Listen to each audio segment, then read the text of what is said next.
I think my decision to take a gap year was a bit of a different thought process. Usually, gap years are made in bursts of self-empowerment and optimism, striving to have a little bit of time, a little bit of space, a little bit of something to reflect and learn and grow. I'm not saying this wasn't ultimately the case for me, but my gap year decision started off in a place of fear. It's late April 2020. I am a slightly burnt out international college student in the US, and the culmination of F1 visa retraction threats and the notion of being deported, coupled with the frankly atrocious way the US was handling COVID, plus the fact that this was finals week at the midway point of my college life, all kind of just got to me. It was more like a throwback to how I felt in high school, when I got through each day well enough and was my usual energetic self, but I would spend time sitting on the edge of my bed, simultaneously reflecting, while trying not to reflect too much, on what my next quarter and summer and life would look like. It wasn't lonely, but I felt like I was alone. I knew that everyone was going through the same struggles, but it didn't reach me as comfort. It made me think harder. I missed my family. I missed being outside. I missed all these miscellaneous things that I never appreciated, and it would be an overstatement to say it burdened me a lot. But enough so that my usual decently fast working pace slowed down.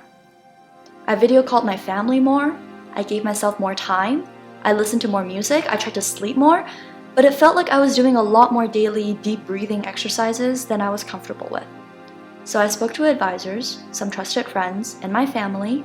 I uploaded a slightly melodramatic YouTube video, and I was officially on my gap year.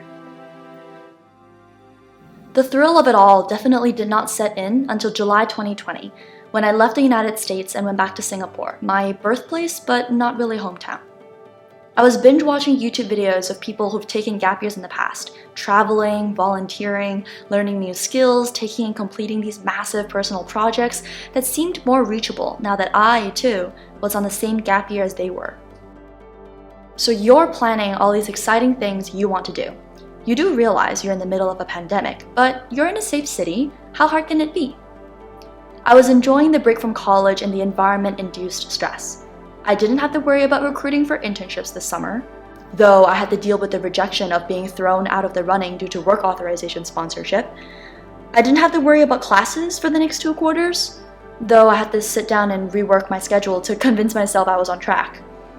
All in all though, I was getting used to this sense of freedom. You spend your days eating cheap but delicious food, you reconnect with old family friends and your aunts and uncles and cousins, and saying "I'm back" to people and being met with positive responses makes you feel validated. Yeah, I made the right choice. I think the utter aloneness was something I didn't expect. I knew, of course, that I would be alone, and I've been alone before, but this was alone in a different way. There was no trajectory or goal to work towards. There was no imposed stress on you. You can wake up whenever you want. You can go to bed whenever you want. You can eat whenever you want. Read whatever. Spend the whole day doing nothing, or everything. Relishing this feeling can go 2 ways, I think. Some people enjoy it from the get-go. Some people get a deep-set anxiety. I was a bit of a mix. One thing I realized, and honestly, retrospectively, probably the most important thing I realized about myself from this part of my gap year, was that I might be more of an introvert than I've ever thought in my life. I was always a talkative child and I loved to talk. I mean, I have a YouTube channel featuring literally me talking, but I did variations of debate and public speaking since I was 12. I ran for student government elections annually. I competed in MUN. This continued for 8 years. I was socializing all the time. I was just sort of led to believe that I am fully, truly, entirely an extrovert. And it's not that I'm not, I think, but me enjoying this gap year aloneness explained so much about myself. Why, after a long day of debate tournaments, I would go back home and sit at my desk and be completely silent for a day. Why I never really ranted about things I've already spoken about in school to my family. Why in college I enjoyed short bursts of social high, but then would need a few hours to recuperate. Why my energy levels fluctuated so much throughout a MUN conference. I could go days and days without sleeping and speaking without breaking a sweat and taking strides without stopping, but then would have to spend the next few days just sitting around, saying nothing. I guess why I sporadically uploaded on my YouTube channel. Anyhow, I realized this pretty early on in my gap year, and it felt pretty good. I could freely balance my social time and me time without really caring about what is a socially acceptable time to be out and about. Who cares about the weekend? No one else except for me, myself, and I in this apartment has any concept of weekday versus weekend time. My time was my own. Expectantly, with complete agency and absolute freedom, I didn't want to admit to myself that I felt lost. At the risk of sounding like I'm putting on airs, I do want to reference Sartre's ideas on absolute freedom here. I read his texts in 10th grade of high school, and this idea, I think, is something I think about a decent amount. The feeling of nausea when an individual leads himself to believe that society watches your every move. The feeling of freedom when every single thing you do, every single thing you say and choose is yours and solely your responsibility. It's terrifying and liberating and terrifying. I knew this, and I overcompensated for this by making myself work as much as possible. Sleep? I can sleep later. Let me do these 4 courses simultaneously because why not? Eat? I can do that later too. In fact, let's schedule time to make some new friends in this new place because why not? Hobbies? Yeah, I should develop a hobby on my gap year. In fact, let's try learning a new hobby. Let's try photography internships, because why not? Personal projects? Let me just list a few. My startup, my book, and let's just all get started on them immediately. Why not? It was really more of a why not period rather than a why. You sleep less, you do normal routine things less, and you kind of just live as vigorously as you want it to. Because this is fun. It's tiring, but fulfilling. Because you can concretely point to things in your day and your week and list them all out on a nice sheet of paper and nod to yourself thinking, yup, this was a week well spent. I didn't waste any time. I did so-and-so and all of these things.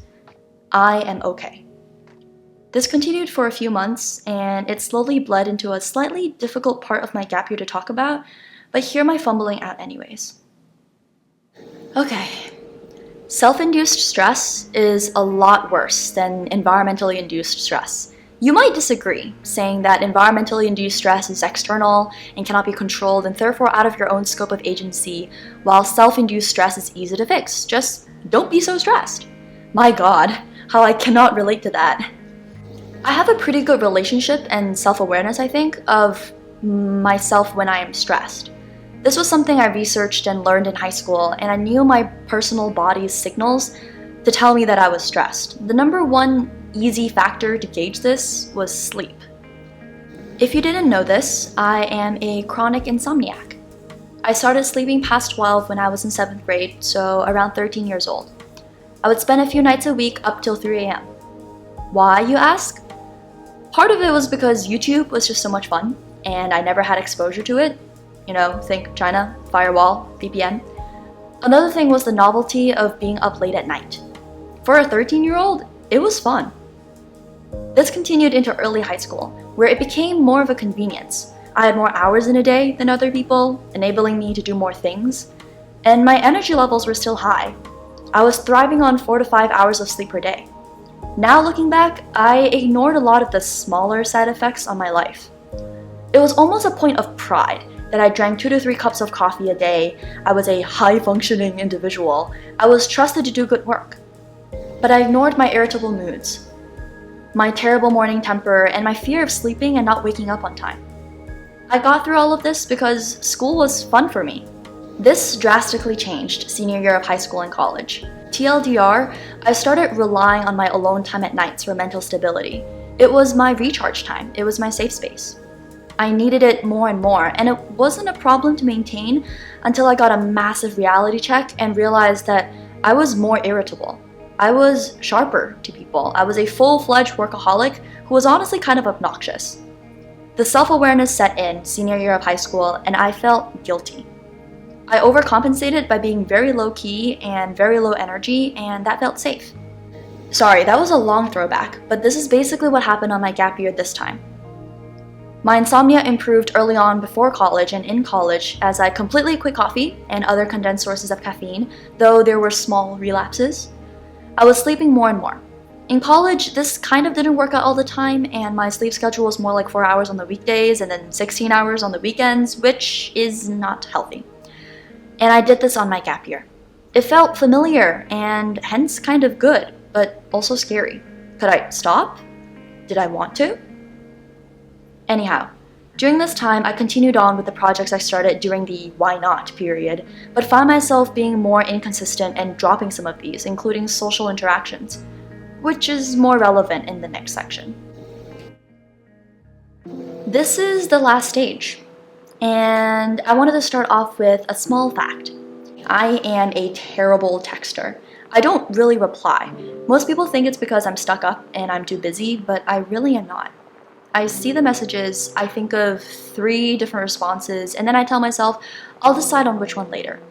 You might say, just reply something, anything.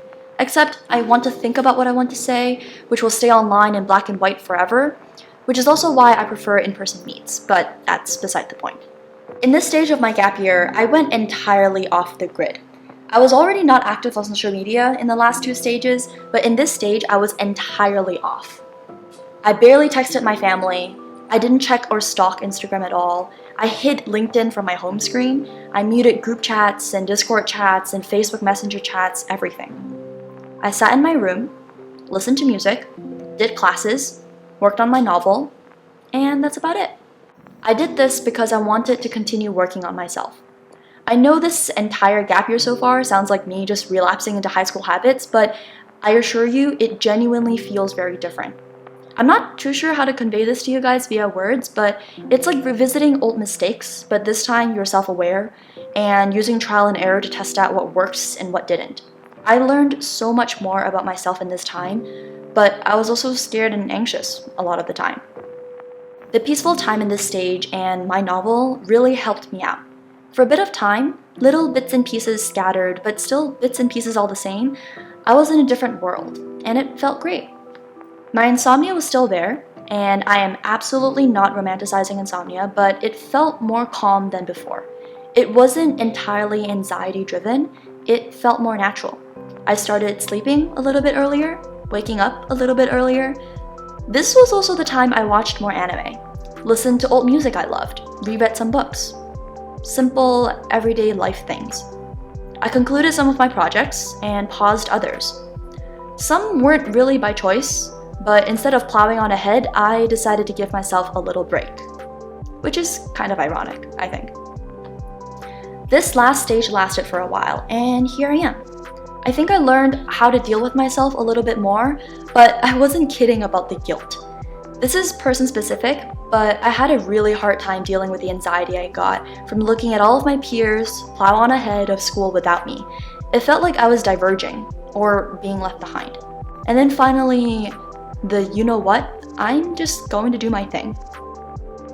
And overall, I'm really glad I went there and just did my thing. And hopefully I can just keep doing my thing. The last thing I wanted to mention was why I called this video 5 stages of a gap year rather than 5 stages of my gap year. As I said, I binge watched a lot of YouTube gap year videos, and I really didn't want gap years to be over-glamorized, especially during this confusing time. Yes, it's great if you achieve all of these wonderful projects and you do all of these wonderful things, but a gap year fundamentally, I think, is about living with yourself, with your own brain, in your own mind, and getting to know yourself better. That's kind of priceless, which is kind of cliche, but truly, there is no better time to do it than during college or before college. And I think that's something about gap years that really aren't discussed enough, or at least the weight and magnitude of this isn't discussed enough. Thank you for staying until the end and listening to me rant about my gap year. And if you did, and you're still here, please leave a comment so I know who you are. I am so grateful for this small online community who will listen to me rant, and I'm so happy to have you guys. Keep doing your thing.